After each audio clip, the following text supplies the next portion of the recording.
Ini adalah sebuah piston ya.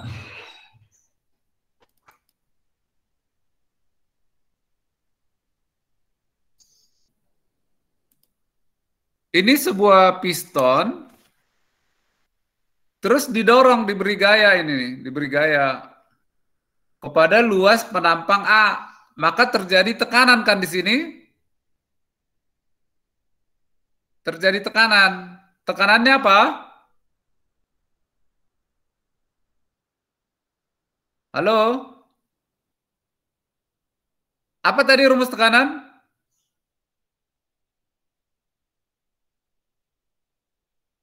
Apa tadi rumus tekanan? Gaya perluas, Pak. Gaya perluas ya, ada tekanan. Nah, menurut hukum Pascal, tekanan yang diberikan pada fluida yang dalam ruang tertutup ini akan diteruskan ke segala arah dengan sama besar. Paham ya? Jadi hukum Pascal itu adalah tekanan yang diberikan pada fluida dalam ruang tertutup akan diteruskan ke segala arah dengan sama besar. Maka ketika tekanan ini diperbesar, ini ditekan, ini semprotan cairan ini akan sama cepatnya. Akan sama cepatnya, karena tekanannya sama. Gitu. Nah, coba ketika sebuah ban mobil gitu, ban mobil, diisi angin ke dalam. Apakah semua bagian ban ini sama tekanannya? Sama, Pak. Sama. Ketika mobil itu diberi beban yang sangat berat, ini bagian bawah ini kan kempes nih, sampai kempes. Apakah tekanan udara di atasnya juga sama dengan di bawah?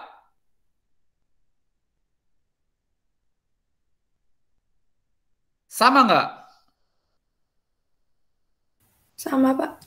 Sama. Jadi semua bagian dalam ban ini memiliki tekanan yang sama. Jadi bisa saja ini yang tertekan nih sampai penyot ini, tapi yang pecah di atas karena di bagian atas kebetulan ban yang lebih tipis gitu. Jadi sekali lagi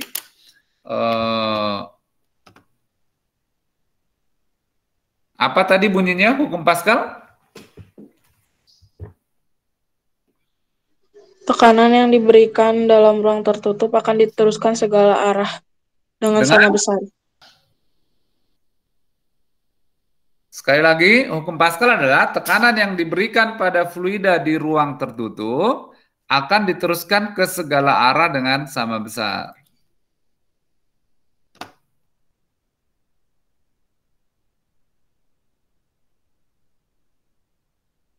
Kingki, coba diulangi, Ya, Pak. Kingki. Hukum Pascal, tekanan yang diberikan kepada fluida di ruang tertutup akan diteruskan ke segala arah dengan sama besar. Bagus. Coba yang lain, siapa lagi? Saya, Pak. Siapa? Mas Mak? Yuk. Iya, Pak Mazma. Tekanan yang diberikan pada fluida di ruang tertutup akan diteruskan ke segala arah dengan sama besar. Ya, mantap ya. Coba sekarang Pak Marinsan minta contoh dalam kehidupan sehari-hari hukum Pascal. Ayo. Dongkrak, Pak. Arkila, dongkrak apa? Banyak dongkrak. Ada dongkrak mobil Pak Marinsan nggak pakai fluida loh, pakai apa? Pakai mur diputar gini. Dongkrak hidrolik. Dongkrak hidrolik. Kalian semua kenal dongkrak hidrolik? Hidrolik? Yang perempuan kenal nggak? Iya, Pak. Coba Jovinto, apa kira-kira contoh lain? Pompa ban sepeda, Pak.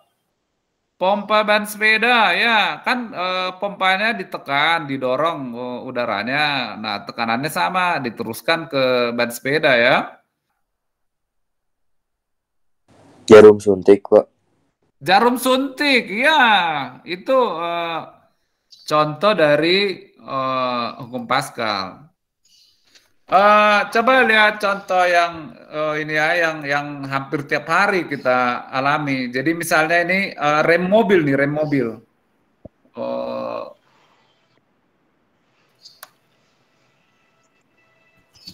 Rem mobil. Jadi rem mobil itu, kalau kamu amati, kamu buka kapnya, lihat di bawah. Di sini ada piston nih, ada piston. Piston ini diteruskan ke ini jadi pedal remnya. Ini diinjak nih pakai kaki kanan ini pastinya.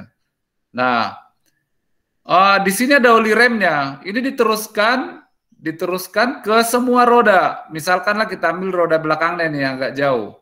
Diteruskan. Nah, di sini ada piston lagi. Ada piston lagi.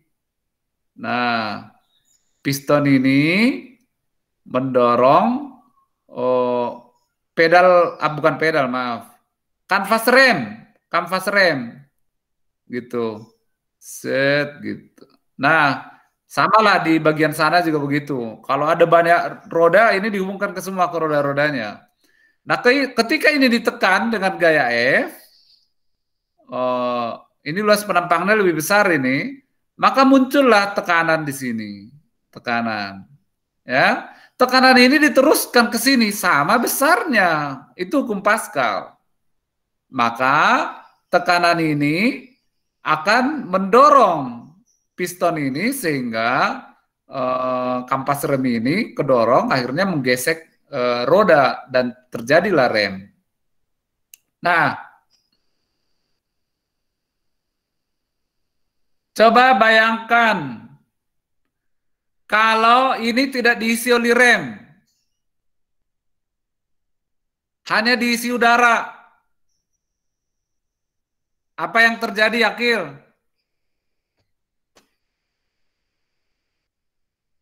Kalau tabung ini hanya diisi udara, bukan oli. Tekanannya memang diteruskan kan udara itu juga fluida. Bakal ngerem nggak, Akil? Enggak, Pak. Enggak. Sama seperti tadi, aduh, mana botolnya? Waktu botol ini saya tekan, dari besar jadi makin kecil kan? Jadi ketika ini hanya udara, ditekan, malah volume udaranya mengecil, jadi nggak terjadi ngerem. Makanya harus oli rem. Kalau diisi air biasa boleh nggak? Enggak, Pak. Nggak boleh. Mungkin akan ngerem, tapi hanya sementara. Pernah Pak Marinsan di suatu tempat, Pak Marinsan ini bocor oli remnya. Nah, ada teman-teman waktu itu, masih muda waktu itu, kita pakai Coca-Cola aja, Fanta aja katanya. Pakai Fanta, bisa ngerem sampai ke rumah, habis itu ya dibuang ini ya Fantanya. Jadi oli rem itu khusus. Kalau ditekan pun volumenya tidak berubah. Nanti akan kita pelajari dalam fluida mengalir.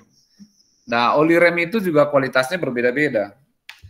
Oke, waktu kita sudah hampir habis karena Pak Marinsan akan mau mengajar lagi. Contoh sederhananya gini lagi aja lah.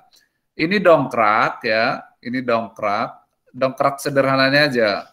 Ini pakai penampang kecil, ini penampang besar, gitu. Nah, ketika ini ditekan dengan gaya F terhadap luas penampang A1, maka tekanan ini akan diteruskan ke segala arah, termasuk ke sini tekanan, maka ini akan mengalami gaya. Sebutlah ini F1, FA, ini FB. Luas penampangnya AB, gitu.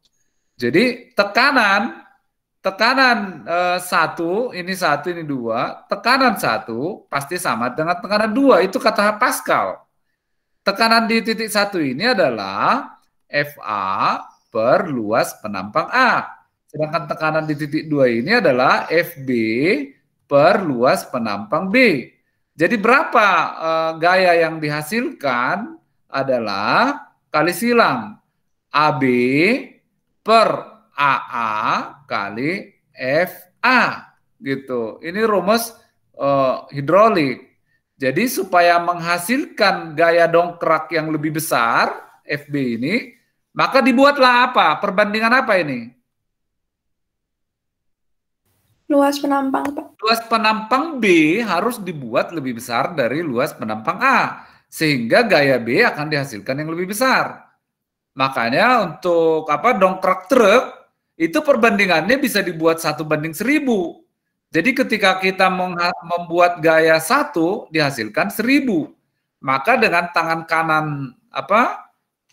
kanan montir bisa mengangkat truk yang isinya pasir gitu.